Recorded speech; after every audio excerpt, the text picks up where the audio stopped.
So let's start looking at these various furniture forms, and we're going to see a lot of revival, and you're going to see elements that look kind of familiar and yet aren't, and that's really common for the period.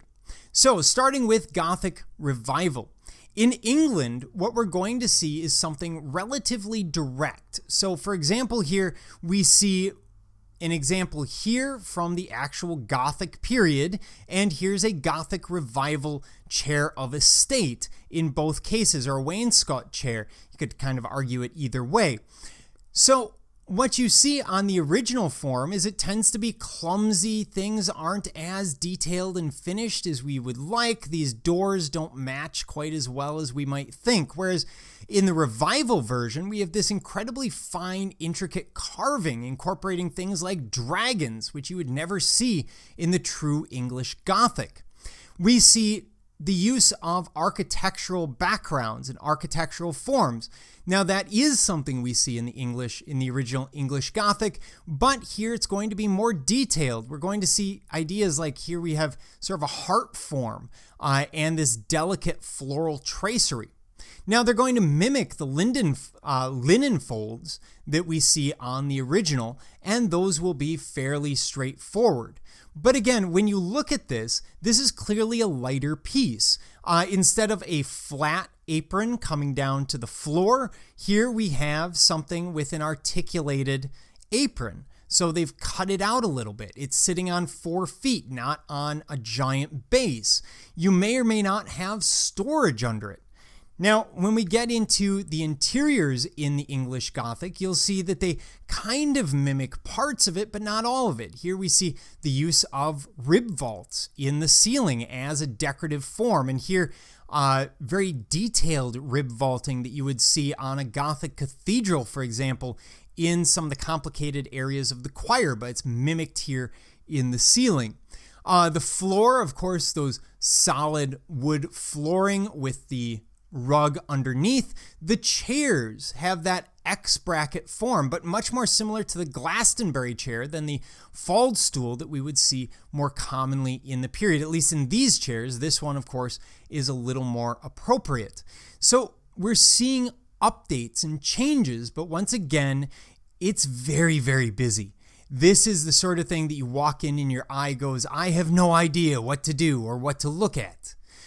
Even the fireplace. Here we see almost a Tudor fireplace or Elizabethan fireplace with that pointed arch, and then a chimney work above it rather than our standard English mantle. In France, this is the Gothic troubadour, and you're going to see similar ideas.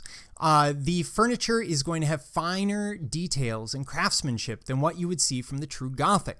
They're going to use a lot more gold and silver gilding than what you would see in the true Gothic. And of course, the use of upholstery is going to tell us immediately that this is not truly Gothic, because they're not really upholstering pieces in the Gothic. They're commonly using loose cushions.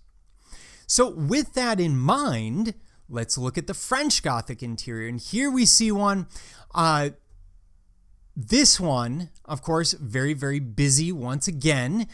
We have the massive furniture, but you'll see it's got a lot of cutouts that you wouldn't expect from Gothic furniture. It's very, very detailed. So we run into the same issue, but we see a lot more use of gold, silver, and light-colored woods compared to what we would actually see in the Gothic.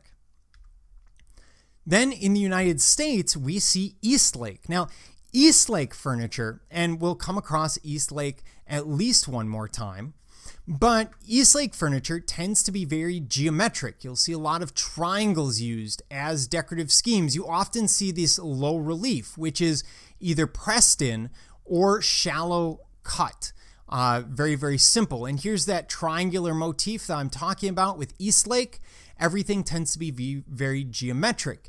And he's mixing the ideas of the Gothic and the Romanesque with ideas coming from Japan, hence the use of a lot of horizontal lines. And we can get things that are very, very complex, like our organ here. Now, the Eastlake interior is going to bring in all those elements. So here we see the Oriental influence on that screen. We see the eccentricity common to the Victorian with this African piece sitting on the table. We have almost a Rococo curio cabinet sitting in the corner. Of course, curio cabinets very, very popular because you want to show off all your cool and interesting things. Now, some of the elements are going to be somewhat Gothic in terms of furniture, very simple and dark.